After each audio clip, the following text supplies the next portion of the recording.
आना गुंजाइश थी, ले जाओ।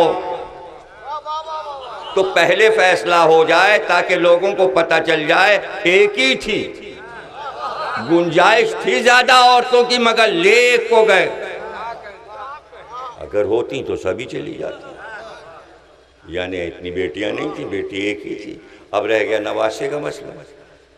ये बड़ी नज़ाकत है, उम्मत के लिए भी बड़ा मसला है, तारीख के लिए भी बड़ा मसला है, फरिश्तों के लिए भी बड़ा मसला है। मसला ही मसला है। ये क्या मसला है?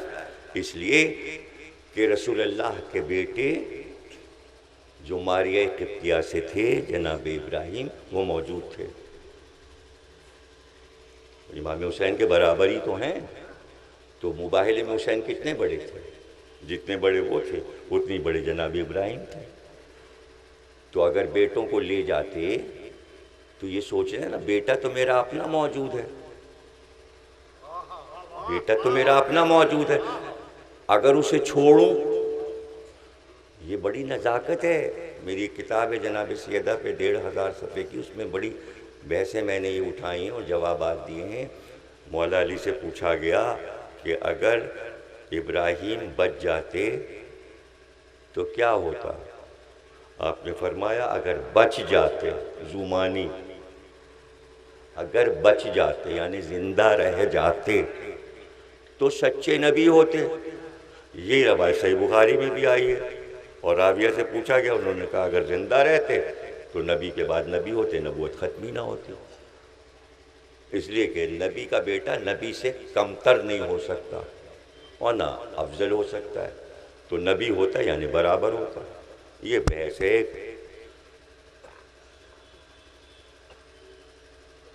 सिद्दीक नबी होता। मौला अली ये वाक़या पूरा पूछने का अली से इब्ने अबिल हदीद मोतज़ली ने अरबी में शरे नहजुल बलागा में लिखा है, और वो शिया नहीं है। इब्ने अबिल हदीद मोतज़ली मोतज़ला फ़िरक़े का है। दो फ़िरक़े थे अब्बासी दौर में, अशायरा और मोतज़ला। शिया सुन्नी नहीं थे, गैब में थे, यानी नाम गैब में था। हाँ, लफ्ज़ शिया हर वक्त मौजूद था। अरे भाई मौजूद था ना, तभी तो हदीस किताब को पढ़नी चाहिए कि ख़त्म कहाँ हुई हदीस किताब। तो मौला अली ने फरमाया रसूलल्लाह बताइए ये जो वाक़या अभी हुआ है इसका सवाब क्या है?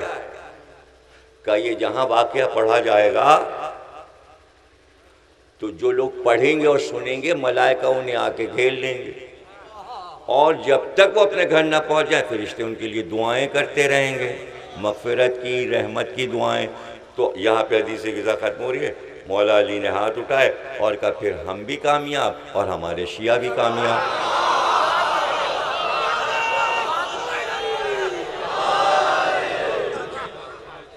है ना भाई, सबकी पढ़ी हुई यार हदीस ग़िज़ा। शब जुमा तो बाकायदा तमाम दरगाहों वगैरह पे होती, फिर से पढ़ लीजिएगा, लफ्ज़ शिया आया है उसमें।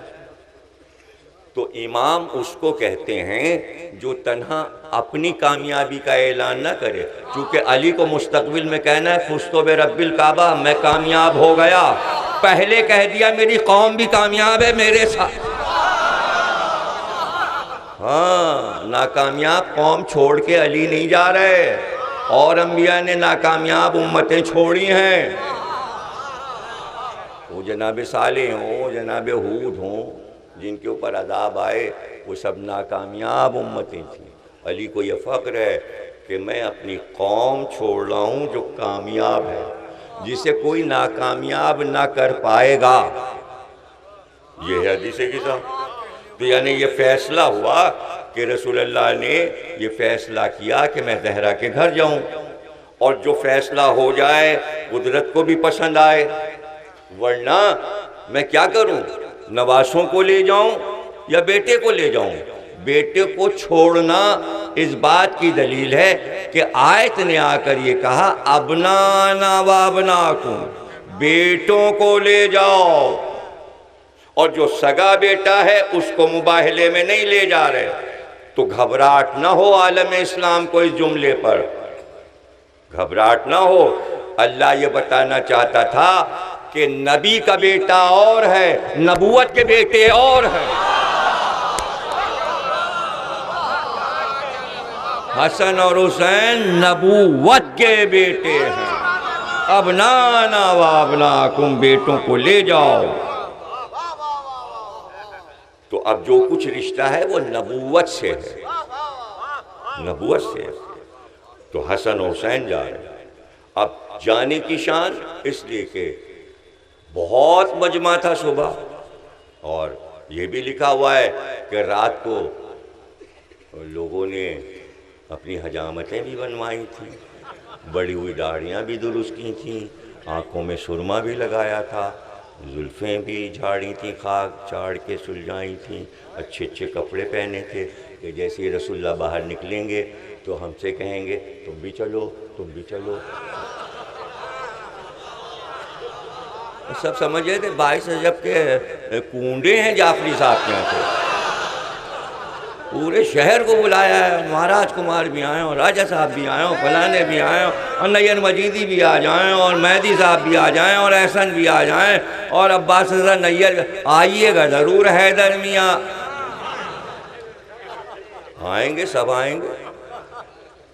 तो तैयारी तो होती ना कि भाई जाना है, महफिल में जाना है, तो वहाँ भी तैयारियाँ थी। लेकिन यहाँ सही मुस्लिम ने फैसला किया, ये हदीस किस्सा सिर्फ आपके पास छपी हुई नहीं है, ये सही मुस्लिम में भी, सही मुस्लिम, वो भी मुस्लिम में, बुखारी में नहीं, बुखार वाला मामला नहीं है, मुस्लिम में जो बुखारी के बाद वाली किताब है सही, उसमें है कि रसूल जब बरामद हुए तो अपनी अबा में, अपनी अबा को डाले हुए उस अबा में फातिमा थी, अली थी, हसन और हुसैन, और फिर पुकार कर कहा ये हैं मेरे अहले बैत। और फिर वो सफ़र मुबाहले का जो इल्म का सफ़र है वो शुरू हुआ। और फिर ज़माने ने देखा मजमा उनका भी था, मजमा इधर भी था, तैयारी पहले से थी, शामियाना लग चुका था, जगह साफ हो चुकी थी, और अब काफिला चला। किसका काफिला? पहला जुमला तकरीर का मैंने कहा था, मसला सच और झूठ का है, सच्चों का काफिला चला। इसलिए कि कुरान कह चुका था कूनू मा सादिकीन, सच्चों के साथ हो जाओ। उम्मत ढूंढती फिरती कौन सच्चे हैं, किसके साथ जाएं, इसलिए कि लक़ब भी तो सच्चों के मिल गए हैं। इसलिए कुदरत ने चाहा आज ये फैसला हो जाए कि सच्चे कौन हैं और तुम्हें किन के साथ चलना है। वो दिन और आज का दिन हमने सच्चों का साथ नहीं छोड़ा और झूठों की तरफ पलट के नहीं देखा।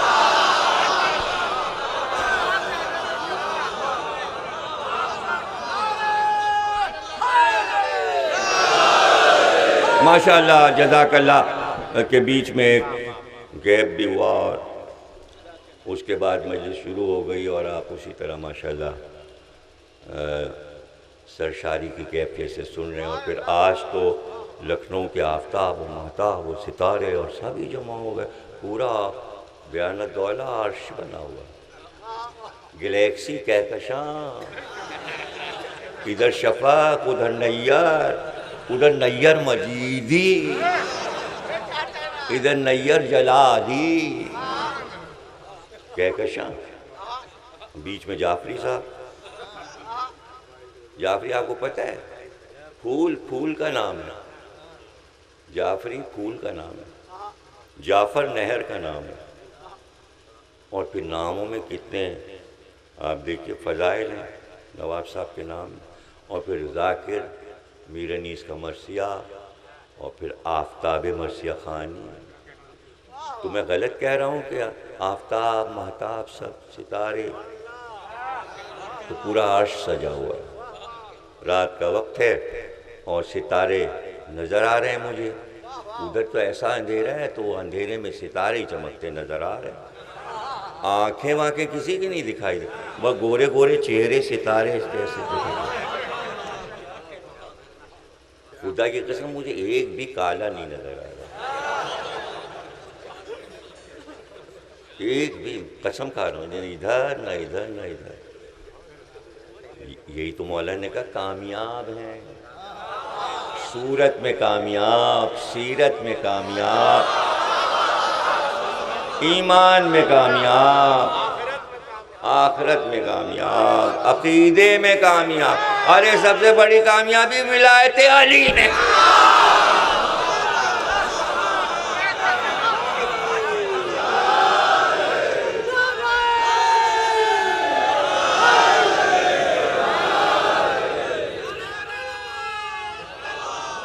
तो भाई तरतीब इस तरह इन मजलिसों की करार पा गई कि ज़ाहिर है कि 5वीं तकरीर जो है इमाम की विलादत है, चौथे इमाम की, तो उस दिन मसाइब तो नहीं हो पाएंगे, तकरीर तो होगी। तो आज मुबाहला मैंने शुरू कर दिया और कल इसी रफ़्त के साथ जो शहज़ादी पे तकरीर होगी वो पूरी तकरीर फदक पे होगी। और आज मैं ज़िक्र शहादत शुरू करूँगा और कल इख्तितामी कलमात शहादत के अर्ज़ करूँगा। ये है तरतीब जो मैंने आपको बता दी ताकि जहन में रखिएगा। और मुबाहला जो है वो अब इख्तिताम की तरफ बढ़ रहा है, इसलिए कि कारवां निकल चुका। और तरतीब ये बताई गई किताबों में कि यूँ चले कि रसूलुल्लाह और पहलू में इमाम हसन और गोद में इमाम हुसैन और रसूलुल्लाह के पीछे शहज़ादी कौनैन और सबसे पीछे मौला अली। अब ये आपकी मर्ज़ी है कि आप जितनी देर चाहें रुक कर इबादत के लिए इस मंज़र को देखें। और कोई ये कहे कि साहब ये कैसी बातें ज़मीर अख्तर कह रहे हैं, ये क्या बात होगी, मंज़र कहाँ से दिखाई देगा?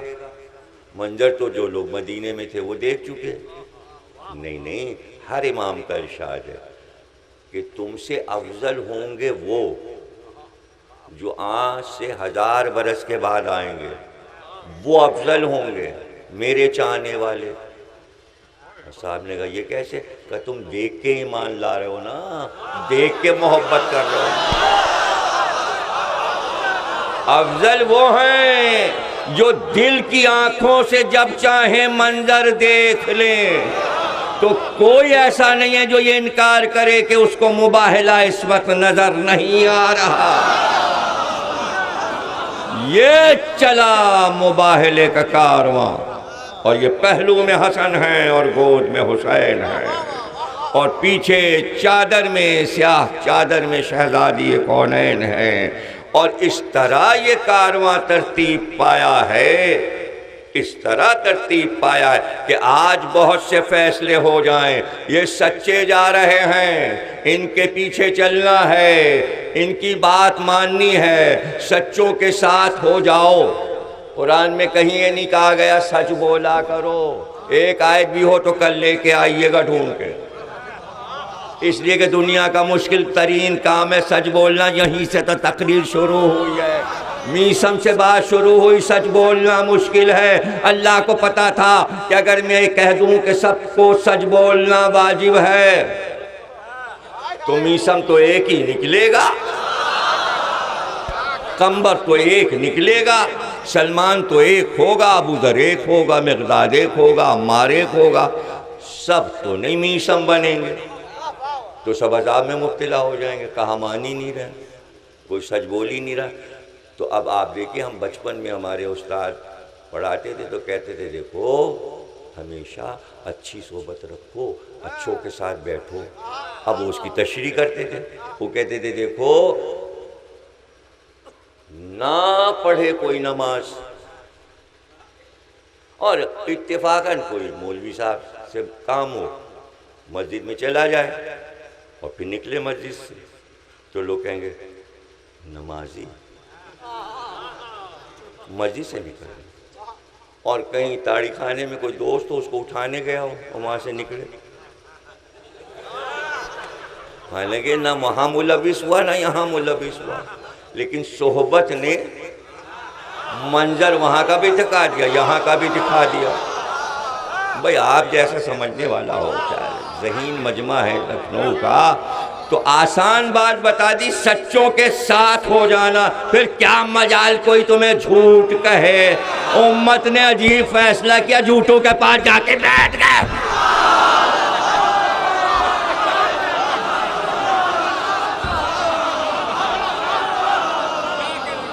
अजीब फैसला किया,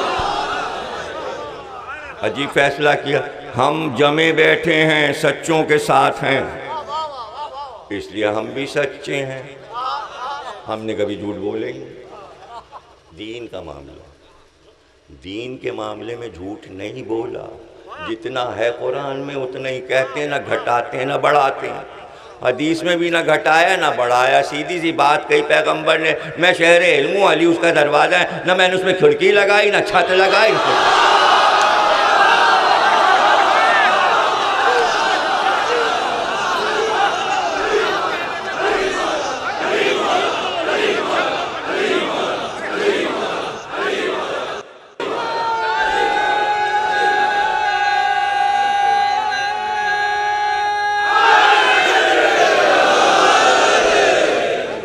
कोई इजाफा नहीं और ना कोई चीज़ घटाए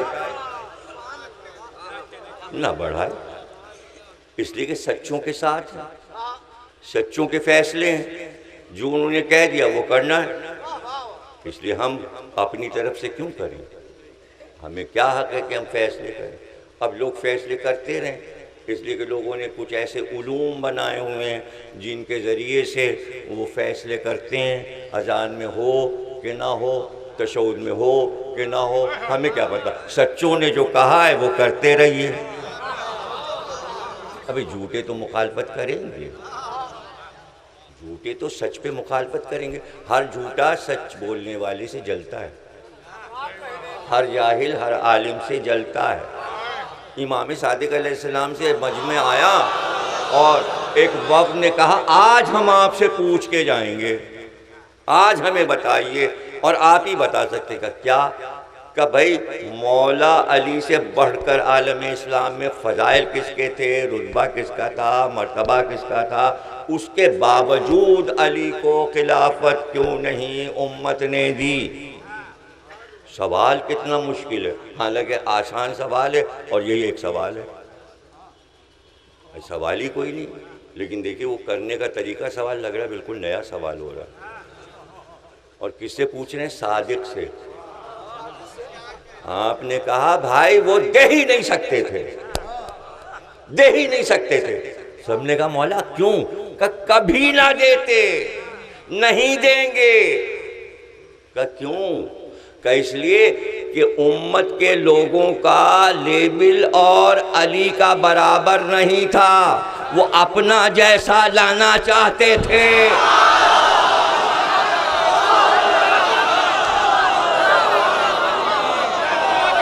ले आए, ले आए।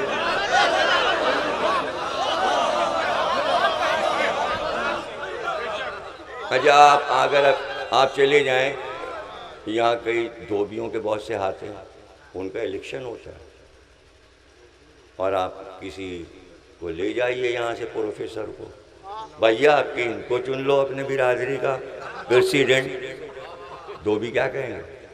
चलिए चलिए जाइए, आके हमारे साथ कपड़े धोइए, गोमती चलिए, लादी लाद के चलिए, कपड़ों में साबुन लगाइए, सोडा लगाइए, इस्त्री कीजिए, कपड़े सुखाइए अलगनी पे गोमती के किनारे, और फिर शाम को कपड़े समेटिए और गधा लेके आइए और गधा लेके जाइए।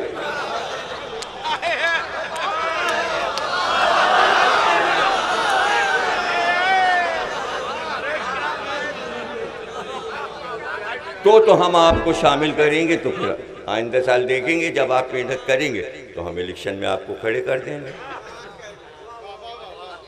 तो आप कहाँ लिए कहाँ, बिरादरियाँ तो बहुत हैं, सबके अपने अपने इलेक्शन होते हैं। तो आप ये जाके तबलीग कीजिएगा, पढ़े लिखे को लो, प्रोफेसर को लो, डॉक्टर को लो। कुछ नहीं समझे, सकीफा में गुंजाइश ही नहीं थी अली की। अरे वहाँ हंगामा था, हर एक चाहता था हमें बनाओ, हमें बनाओ, हमें।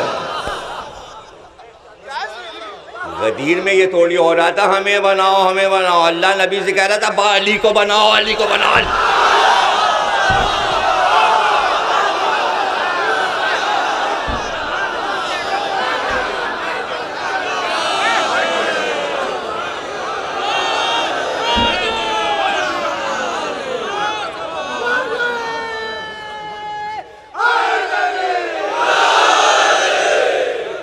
की तरफ से रिसालत के पास ओहदे बहुत हैं, नबूवत भी है, रिसालत भी है। अली के पास कई ओहदे हैं, वली भी हैं, इमाम भी हैं। हसन हुसैन वली भी हैं, इमाम भी हैं, हुज्जत भी हैं। ज़हरा बीबी के पास न रिसालत है, न नबूवत है, न इमामत है, इस्मत कुबरा, ओहदा। भाई रिसालत होनी चाहिए, इमामत होनी चाहिए। इतनी बुलंद के 14 मासूम। आज फैसला हो जाए, दुनिया देख ले कि ज़हरा किस मकाम पर हैं। बुलंदी देखो ज़हरा की, आगे रिसालत है, पीछे इमामत है। कुदरत ने बताया एक कदम आगे बढ़ जाएं तो रसूल हो जाएं, एक कदम पीछे हट जाएं तो इमाम।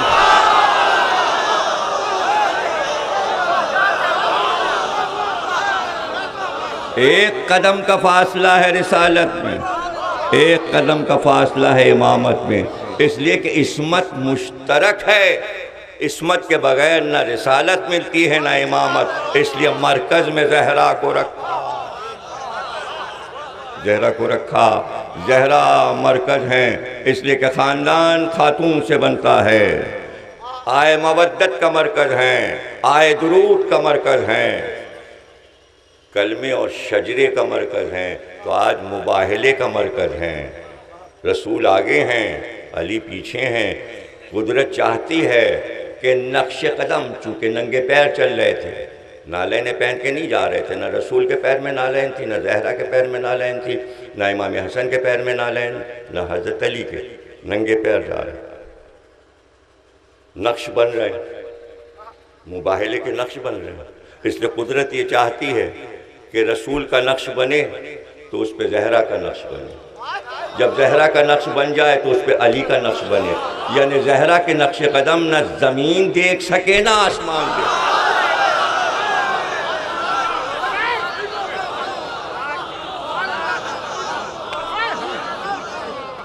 इस शान से सवारी चली और किस वक़ार के साथ उस शामियाने के नीचे तशरीफ़ फरमा हुए सरकार। लेकिन तरतीब आने में ये थी कि रसूल आगे, फिर फातिमा, फिर अली, पहलू में हसन, गोद में हुसैन। लेकिन जब बैठे तो तरतीब बदल गई। सबसे पीछे रसूलुल्लाह बैठे, दो जानू, एक जानू के आगे अली को बिठाया, दूसरे जानू के आगे फातिमा को बिठाया, और अली और फातिमा से आगे हसन को बिठाया, हसन से आगे हुसैन को बिठाया। गोया कलमे तैयबा बनाया, शजरे तैयबा बनाया।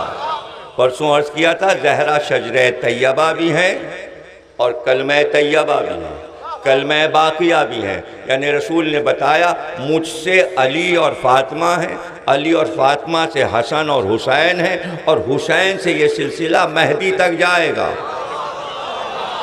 यानी हदीस किस्सा में ये सब हैं, आए मवद्दत में ये सब हैं, आए मुबाहला में ये सब हैं। लोग ये पूछते हैं हदीस किस्सा में हज़रत ज़ैनब क्यों नहीं आई, हज़रत उम्मे कुलसूम क्यों नहीं आई। ये सब बेकार सवालात हैं, ये सब बेकार सवालात हैं। इसलिए कि हदीस किस्सा में कायनात का हर रिश्ता रख दिया गया। आप गौर कीजिए, बाप है बेटा है, माँ है बेटा है, बेटी है बाप है, बाप है बेटी है, ज़ौजा है शौहर है, कौन सा रिश्ता बचा? नाना है, नवासे हैं, जितने चाहे रिश्ते गिनते चले जाइए, सारे रिश्ते मौजूद हैं। एक रिश्ता गैब में रखा, हालांकि है, वो है बहन का रिश्ता, उसे गैब में रखा ताकि अज़मत करबला जाहिर हो। हदीस किस्सा के वक्त उसे गैब में रख कर बताया है वो हदीस किस्सा से ही रिश्ता। इसलिए कि बहन वो है कि जो 5 मासूमों की गोद में पली है। कोई मासूम 5 मासूमों की गोद में नहीं पला सिवा ज़ैनब के। रसूलुल्लाह जनाब सैयदा मौला अली हसन हुसैन 5 मासूमों की निगाह में ज़ैनब बीबी की अजमत क्या है, ऐसी बहन। और कोई कहे साहब रिश्ता नहीं है, रिश्ता है, बहन का रिश्ता चादर में है। इसलिए कि रसूल अल्लाह और अली भाई भाई हैं। और भाई भाई की औलाद आपस में क्या होती है, 2 चचाओं की औलाद आपस में क्या होती है, भाई भाई। और बेटी हो तो भाई बहन। रसूल की बेटी जहरा है, अली की बेटे हसन हुसैन है, आपस में चचाजाद भाई और बहन है। हाँ, कभी भी नहीं आप कबूल करेंगे, रिश्ता तो है, अभी रिश्ता तो है, जहन कबूल नहीं करेगा। इसलिए कि अव्वल रिश्ता जो है वो माँ और बेटे का है। तो फिर वो रिश्ता भी जो है वहाँ पर भी मसला आ जाता है कि दामादी का रिश्ता बड़ा है या चचाजाद भाई का रिश्ता बड़ा है। यहाँ रिश्ते कुछ बड़े नहीं हैं, यहाँ सिर्फ अल्लाह की मर्ज़ी है, जिस वक्त जो चीज़ चाहे वो ज़हूर में आ जाए और जो चीज़ चाहे वो गैब में चली जाए। अब यहाँ पर देखिए जाहिर किया ये है शजरा, और आलम यह है कि बादल छाने लगे, आंधी आने लगी, ज़मीन कांपने लगी, परिंदों ने पर डाल दिए, परिंदे दरख्तों से गिरने लगे। ईसाइयों ने चारों तरफ देखा, आसार देख लिए अजाब के, और बेख्तियार कहा हम वो चेहरे देख रहे हैं, अगर ये इशारा कर दें तो पहाड़ अपनी जगह से हट जाएं। कायनात में क्या कुछ नहीं है, ये कह सकते थे ये चाहें तो सूरज पलट आए, ये चाहें तो चांद टूट जाए, ये चाहें तो सितारे को बुला ले, ये पहाड़ कहाँ से आ गया बीच? अरे मुश्किल बात में यही तो कहते, तुमने तो इस बात को पहाड़ बना दिया, फिर भी नहीं समझे आप। भाई आप ही तो कहते हैं कि अब आया ऊंट, मदीने में बहुत से ऊंट थे, पहाड़ के नीचे नहीं आए थे। पहाड़ को समझिए क्या है, कोई मुश्किल काम है, तुमने तो इस काम को पहाड़ बना दिया। लेकिन ये ईसाइयों को पहाड़ कैसे याद आ गया? इसलिए कि तौरेत और इंजील में इतनी आयतें पहाड़ के बारे में हैं, और कुरान में, और कुरान ने भी उसी को दोहरा दिया कि भाई जब तौरेत मूसा ने कहा कि मैं पेश करता हूँ, उन्होंने कहा नहीं लेनी, तो अल्लाह ने कहा ऐसा करो, कोहे तूर पहाड़ उठाओ और उठा के इनके सरों पे ले आओ। और जनाब उठाया मूसा ने कोहे तूर पहाड़, इतना बड़ा, हिमालय पहाड़ से भी बड़ा, और ला के सर पे रख दिया और कहा अभी गिरता है ये, अरे सब पनाह मांगने लगे। तो उन्होंने देखा मूसा पहाड़ उठा सकते हैं, तो इंजील और तौरेत को भाई ये पता था सबसे बड़ा काम है पहाड़ को अपनी जगह से हटा देना, ये इशारा कर दे तो पहाड़ अपनी जगह से हट जाए। वो चेहरे देख रहे हैं, क्या कहना उनकी मार्फत का। अब देखिए ताहिर जरवेली साहब याद आ गए, वो पूरी आयत मैंने नहीं पढ़ी थी कि फैसला होने जा रहा है, लानतुल्लाह अलल काज़िबीन, झूठों पर आज खुदा की लानत करार दी जाएगी। तो जब मुबाहिला पढ़ते थे ताहिर भाई तो कहते थे आयत रुकी रही मुबाहिले के मैदान में, इधर जाऊं कि उधर जाऊं। तो अल्लाह ने आयत से कहा ठहरी रहे, ठहरी रहे, इसलिए कि वो मुकाबिल से भाग गए। बड़ा अच्छा जुमला कहते थे ताहिर भाई, और ये पहली बार ये जुमला मैंने शहनशाह बिल्डिंग में नक्खास के मीलाद में सुना था ताहिर भाई से। जुमला इस वक्त याद आ गया, तो उन्होंने कहा कि भाई वो हट गए मुकाबिल से, इसलिए हमारे यहाँ ईसाइयों पे तबर्रा नहीं होता।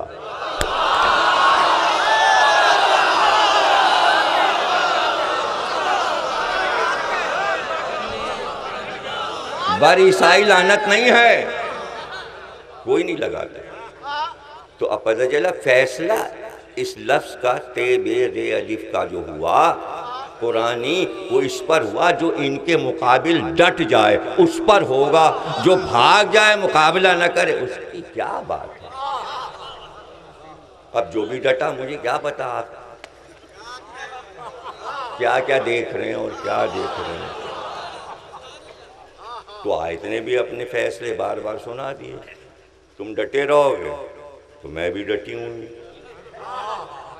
आयत भी करबला तक डटी रही, और आयत ने तो सफ़र किया, पहले झांक के सकीफ़ा में देखा ये आयत, वहाँ से निकली तो और मैदान देख लिए जुल्मात के, वहाँ भी दिखाई और वहाँ भी दिखाई। मक्के मदीने आ रही है, जा रही है, ये आयत सफ़र कर रही है और लोगों को देख रही है। फिर जमल में पहुँच गई, फिर सिफ़ीन में पहुँच गई, फिर नहरवान में, आखिर में करबला में पहुँच गई। और करबला उसको ऐसी जगह मिल गई कि वहाँ रुक के उसने कहा अब मैं यहाँ से बैठ के देखूँगी कौन क्या कर रहा है, और यहीं से मैसेज भिजवा दूँगी, इस पे लानत, उस पे लानत, इस पे लानत।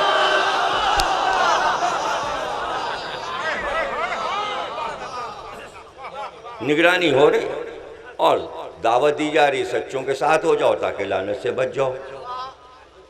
कितनी सीधी सीधी बातें हैं, लोगों के समझ ही में नहीं आती हैं, और इतने आराम से समझ में आ सकती हैं, समझना ही नहीं चाहते। तो अब इसका क्या इलाज है कि भाई समझने ही नहीं चाहते तो ना समझिए, तो हमें तो समझने दीजिए। अबे हम आपको थोड़ी सुना रहे हैं, आप नहीं सुन रहे, नहीं समझ रहे, हम अपने बच्चों को भी ना सुनाए समझाएं। अबे हम अपने बच्चों के लिए तकरीरें करते हैं, हम किसी को चिढ़ाने विढ़ाने के लिए नहीं करते, हमारे ये मकसद नहीं है। अब ज़ाहिर है नया बच्चा आएगा तो उसने मोबाइला नहीं सुना 10 साल वाले ने, तो अब वो सुन लेगा, 20 वाला सुन चुका है, तो 10 वाले के लिए तो है ना, ताकि वो तो समझ जाए। हम सिर्फ ये चाहते हैं आने वाली नस्लें ये समझती रहे तबर्रा क्या है और कहाँ होता है। इसलिए का हुक्म इलाही है, कुरान का हुक्म है, आयत का हुक्म है, लानतुल्लाह अलल काज़बीन, झूठों पे लानत। इसीलिए कि झूठ से कैसी नफ़रत कराई। अब बताइए कि सच्ची सच है तो अब झूठ से हम कैसे दोस्ती करें? ये इससे जो डरते हैं आयत से, इसलिए हमारी दोस्ती झूठ से हो ही नहीं पाती है।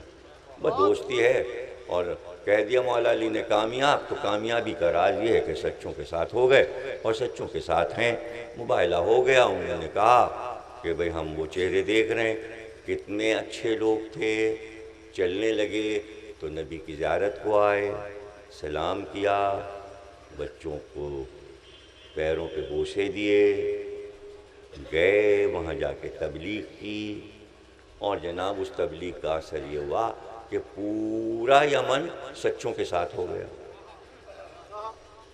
यमन तो तारीख़ में जुमले आ गए, लोगों ने इमाम हुसैन से कहा कि वहाँ चले जाइए ना यमन, वहाँ आपके वालिद के शिया हैं। ये सब ने कहा, मोहम्मद हनफिया ने कहा, इब्न अब्बास ने कहा, अब्दुल्ला इब्न उमर ने कहा कूफे ना जाइए, वहाँ यमन चले जाइए, वहाँ आपके बाबा के चाहने वाले हैं। तो ये यमन में नजरान था और ये मैसेज मुबाहिले से पहुँचा, और उसके बाद ईसाइयों ने मोहब्बत की, और ये मोहब्बत का नतीजा था कि जब उन्होंने ये सुना कि नबी की बेटियां बेपर्दा आ रही हैं तो उन्होंने चादरें जमा की, और चादरें जमा करके उन्होंने कहा हम अंबिया की बेटियों को अपनी बस्ती से सरनंगे नहीं गुजरने देंगे, हम उन्हें चादरें देंगे। और वही जुमले जो कुरान ने कहे थे, ईसाइयों ने मुसलमानों से कहे कि खुदा तुम पर लानत करे कि तुमने अपनी नबी की औलाद को कत्ल कर दिया। तो आज आप देख लीजिए कि गैर अक़वाम किस नज़र से देख रही हैं। आज भी गैर अक़वाम से कौम हमारी इज्जत हासिल कर सकती है, सब मिलकर सच्चों के साथ हो जाएं। और यही एक दरवाज़ा है कि जो रास्ता है सच को पाने का, पैगंबर इसलिए कहते थे इस दरवाज़े का ख्याल रखें। आज तीसरी तकरीर हो गई, पहली तकरीर से बार बार मैं ये जुमला क्यों कह रहा हूँ, इसी को मैं दोहराए जा रहा हूँ कि पैगंबर बार बार कहते थे इस दर का ख्याल रखना, इस दरवाज़े का ख्याल रखना। लेकिन अल्लाह अकबर, फैसला हो चुका, फैसला हो गया कि क्या करना है, फैसला हुआ। और कुनफुस खाना खा रहा था, वो जालिम खाना खा रहा था, और जब आपस में ये गुफ्तगू हुई कि कौन जाएगा तो उसके मुंह में निवाले ठूसे हुए थे और उसने कहा अगर मुझे ये हुक्म दो तो मैं जाके सबको कत्ल कर दूं। दरवाज़ा जलाना कैसा? कहते हैं 13 मशहूर हस्तियां दरवाजे पर मौजूद थीं, सबकी वल्दियतें, सबके नाम मौजूद हैं। बस मसला सिर्फ ये है, जुल्म करने वाला जुल्म कर जाता है। शायद कोई रहम दिल हो और जुल्म करते देखे। देखिए मैं आपको बता दूं, हज्जाज बिन यूसुफ ने कहा कि आज किसी अली वाले को लाओ, जब तक कि मैं खून नहीं चाट लेता मुझे चैन नहीं पड़ता। तो सारे वज़रा वगैरह ने कहा ख़त्म हो गए, सब मारे गए, अब कूफे में एक भी नहीं। कहा छुप गए, कहीं छुपे हुए, लाओ ढूंढ के लाओ। कहा नहीं ढूंढ सकते, इसलिए कि कोई इकरार थोड़ी करेगा कि हम अली वाले। कहा हम तुम्हें तरकीब बताते हैं। हज्जाज ने कहा सड़क पे एक गड्ढा खोद दो और एक बुढ़िया को उसमें गिरा दो और बुढ़िया से कहना तुझे बहुत से पैसे देंगे, अंदर से तू ये चिल्ला चिल्ला मुझे बचाओ, मेरी मदद करो, मुझे बचाओ। ये करे बुढ़िया। बुढ़िया को पैसे दिए गए, उसे गड्ढे में फेंक दिया। वो चिल्लाएगी कि मुझे बचाओ, मेरी मदद करो। का जो उसको बचाने आएगा वो अली का शिया होगा, पकड़ लाना। ये गवाही जालिम की है, शकी की गवाही है कि शिया किसी को मुसीबत में नहीं देख सकते, किसी मजहब व मिल्लत का हो, इसलिए कि हमेशा से मजलूम के साथी है। अब जो जालिम के साथी हैं, ये बताइए उनसे हमदर्दी की उम्मीद कैसे रखी जाए? मसला तो सारा ये दरवाज़ा जो दिखाया है पैगंबर ने, ये क़यामत तक अपनी उम्मत को बताया है कि जालिम का साथ ना देना, हमेशा मजलूम के साथ रहना, फ़ायदे में रहोगे। और फिर ऐसा ही हुआ, लकड़ियाँ जमा हुई। शिबली नोमानी ने भी लिखा कि लकड़ियाँ जमा हुई और फिर उसके बाद बड़े बड़े उलमा ने लिखा काश ये कह दिया जाता कि हम दरवाज़ा जलाने जा रहे हैं, आप दरवाजे के पीछे से हट जाइए, आप दरवाजे के पीछे से हट जाइए। लेकिन मैं क्या बताऊं, मेरी किताब जनाब सैयदा जो है उसमें मैंने दरवाजे की तस्वीर छापी है, वो आप देख सकते हैं। ये दरवाजे की तस्वीर मुझे इस तरह मिली कि जो नक्श बने थे मदीने में वो चलते हुए खिलाफत उस्मानिया तुर्की तक के बादशाहों तक आए। उन्होंने निज़ाम दक्कन को पेश किए और म्यूज़ियम में सालार जंग में वो मौजूद हैं। वहाँ से मैंने उसकी नकल मंगवाई नेगेटिव, और वो तस्वीर बड़ी मुश्किल से जनाब सैयदा के दरवाज़े की मैंने छापी, वो आप मेरी किताब में देख सकते हैं। दरवाज़े अरब के खुसूसी बनी हाशिम के ऐसे बनते थे, नज़र में इसको रखें। और यहाँ भी लखनऊ में भी ऐसा कायदा था कि दरवाज़े के पीछे एक आड़ दीवार बनाते थे कि अगर दरवाज़ा खुल जाए तो सहन न नज़र आए, उसको राहदारी कहते थे। तो वो एक पतली सी जगह होती है कि दरवाजे के सामने एक दीवार बना दी जाती, आड़ बना दी जाती। तो दरवाजे पे जो भी आएगा बीच में होगा, उधर दीवार होगी और इधर दरवाज़ा होगा। जब ये पुकार हुई कि अली को घर से निकालो वरना हम ये घर जला देंगे, हम ये घर जला देंगे। इस पुकार पर, इस हंगामे पर, इस शोर पर शाहज़ादी दरवाज़े पर आई और कहा क्या चाहते हो? जवाब मिला अली को बाहर लाओ, हम अली को दरबार ले जाएंगे। बीबी ने कहा कि अबुल हसन नहीं आएंगे। जवाब मिला फिर हम इस घर को जला देंगे। बीबी ने जवाब दिया इस घर को जला दोगे जिसमें मेरे बच्चे हसन और हुसैन हैं? हाँ कोई भी हो, कोई भी हो, कोई भी हो, हम इस घर को जला देंगे। तो खबर तो कर देते कि आग लगाने जा रहे हैं। अचानक आग लगा दी, शोले उठने लगे। अभी बीबी दरवाजे के पीछे हैं कि एक बार जालिम और शकी ने लात दरवाजे को मारी। कहते हैं कि लात मारी, लेकिन उलमा ने लिखा कि लात मारी जाती तो मार के लात हटा ली जाती है। उसने दरवाजे को ढकेलना शुरू किया और उसके बाद लात से दरवाजे को दीवार से लगा दिया। और कहते हैं दरवाजे और दीवार के बीच में बस एक आवाज़ आई, फिज़्ज़ा मेरे मोहसिन को बचा। मेरा मोहसिन मर गया, मेरा बच्चा मर गया। कहते हैं दरवाज़ा ज़हरा बीबी पर गिरा, ज़हरा बीबी ज़मीन पर गिरी और बस ये मिलता है कि हसन और हुसैन मासूम बच्चे दौड़े। एक बाजू हसन ने थामा, हुसैन ने दरवाज़े को माँ से हटाना शुरू किया। दो मासूम बच्चे, जलता हुआ दरवाज़ा। बच्चे तो माँ को बचा रहे थे, आने वाले एक एक करके दाखिल हुए, लेकिन आने वालों के हाथ खाली नहीं थे। किसी के हाथ में ताज़ियाना था, किसी के हाथ में तलवार थी, किसी के हाथ में न्याम में रखी हुई तलवार थी। इस तरह आए और अली की तरफ बढ़े। शहज़ादी उठ चुकी थी, मंजर को निगाहों में रखिएगा, तकरीर ख़त्म हो रही है और शहादत कल मैं पढ़ूंगा, आज यहीं पे तकरीर ख़त्म हो रही है। एक बार शहज़ादी ने देखा कि चारों तरफ से अली पर हमला हुआ। अब यहाँ पर मैं जुमलों की तशरीह नहीं कर सकता। अगर एक मासूम के सामने मौजूद है तो दूसरे मासूम पर वाजिब हो जाता है कि वो बड़े मासूम को बचा ले और अपनी जान दे दे। इसलिए सैयद सज्जाद को गश में रखा गया था कि सैयद सज्जाद पे वाजिब हो जाता। जब हुसैन के गले पे खंजर चल रहा था, इसलिए खैमे में वो बेहोश थे। अब जनाब सैयदा पर वाजिब है कि अली को बचाएं। एक बार आगे बढ़कर अली के कमर में दोनों हाथ डाले और कहा, खबरदार अबुल हसन पे वार ना हो। कहते हैं वार हो चुके थे, ताजियाना चल चुका था, तलवार उठ चुकी थी और न्याम के साथ जो तलवार थी वो भी चल चुकी थी। कहते हैं दो पसलियां ज़हरा की टूट गई, दो पसलियां।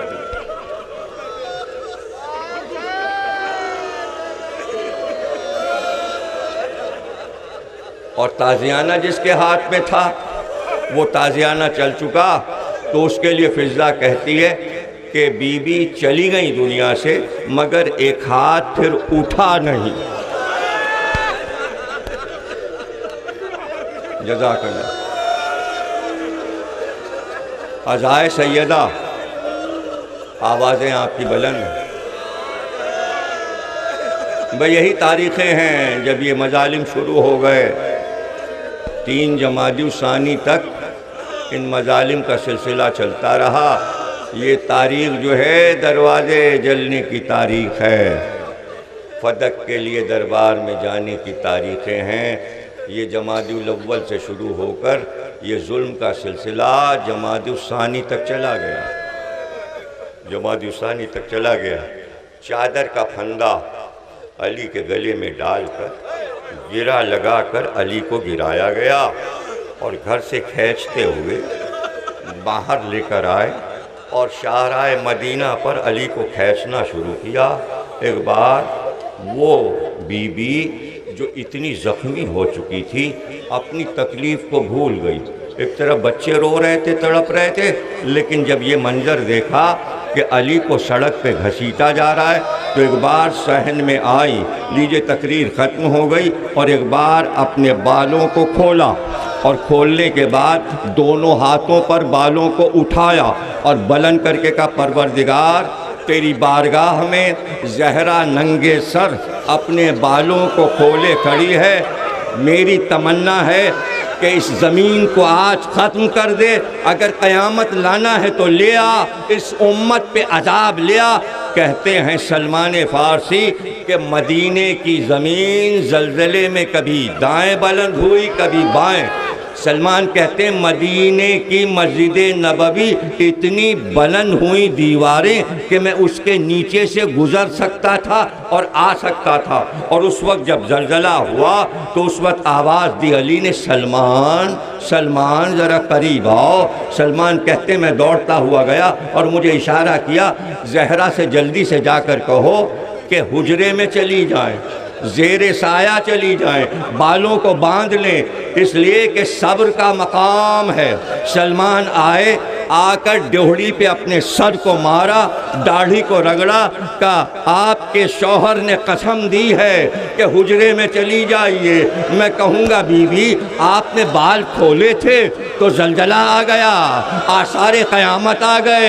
ए शहजादी खैमे जल रहे थे, ज़ैनब खुले सर करबला के मैदान में और कूफे से शाम तक और भरे दरबार में बाल खुले थे और शहजादी ज़ैनब।